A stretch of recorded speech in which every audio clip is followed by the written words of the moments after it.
لو عندك وراك فراخ ومحتاره تعملي بيها ايه، تعالي اقولك على وصفه حلوه قوي قوي، هتعتمديها في العزومات، هتشرفك جدا، وكل من هيدوقها عندك هيقولك انت عاملاها ازاي ويسالك على طريقتها، واولادك هتحبها قوي قوي. في البدايه كده انا جبت وراك كنت خليها، انا كنت خليها قبل كده معاكم في فيديو بتاع الحمام الكداب، تقدروا ترجعوا تشوفوه في القناه.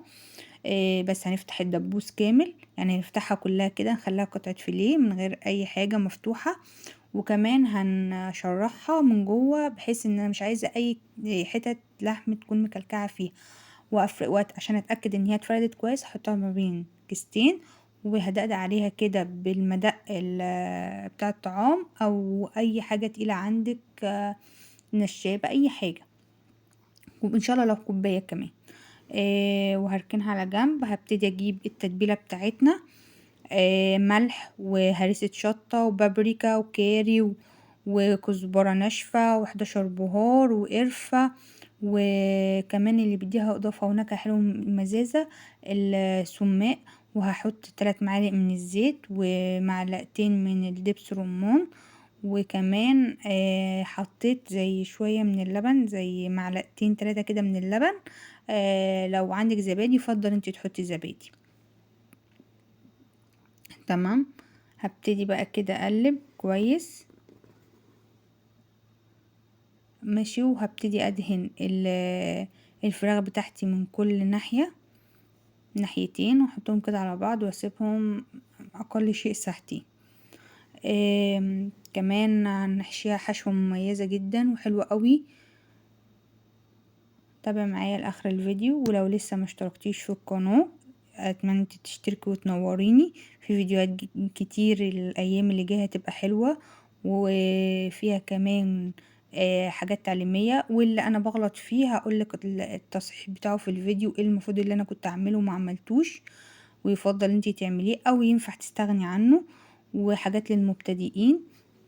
فاتمنى ان انت تنوريني، ولو مشتركة في القناة ما تنسيش اللايك والكومنت، ده شيء بيسعدني جدا ويفرحني. هنا كده انا كنت جبت بعد ما سبتها ساعتين اجيب ورقة زبدة، ويفضل كمان استرتش بعديها او ورق فويل افضل، يعني اللي يفضل ورق فويل. هبتدي كده تكون جايبة طبقة، يعني ايه، عاملاها تانيتين 3 كده ورقة زبدة ماشي، وبعد كده الفها بورقة فويل اللي هو بتاع الطعام. انا هنا بقى بحشيها ايه بقى، بحشيها رومي مدخن وجبنة موتزاريلا، بقى عندك جبنة شيدر، اي نوع جبنة انت عايزاه ان شاء الله. حتى لو ما عندكيش رومي مدخن تقدري تحشيها بروز بيف، تقدري تحشيها بلانشون حلواني وموتزاريلا، الحشوة دي بتاعتك بقى. بس عايزة اقولك ان دي بتنقل طعم الفراخ او الصينية دي في حتة تانية. انا بحطها على درجة حرارة 240 في الاول نص ساعة كده، وبعد كده ببتدي اهدي النار شوية عليها، هي ما بتاخدش وقت في السوا خالص. وقبل ما تضيفيها تكوني حاطة كوباية من المية وتحطيها، هي هتنزل السوائل بتاعتها. بس يفضل تكوني مستخدمة ورقة فويل، قصدي ورقة زبدة تكون نوعها كويس، ما بتلزقش في الاكل عشان ما تعانيش نفس المعاناة، عشان كمان تطلع لك الشكل حلو احسن من اللي انا مطلعاه ده. تمام. وتلفيها بورقة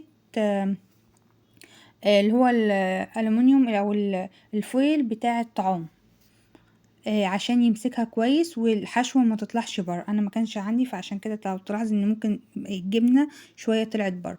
وبعد كده بجيب الطبق بعد ما بطلعها بعد ساعة الا ربع كده، اخر ربع ساعة ديت بطلعها وبحط اجيب صلصة او بابريكا، واحط عليهم شوية من الصوص اللي نزل، وادهن الفراخ وادخلها الفرن تاخد لون، وبقدمها بقى مع رز بسمتي بيبقى طعمها حلو قوي.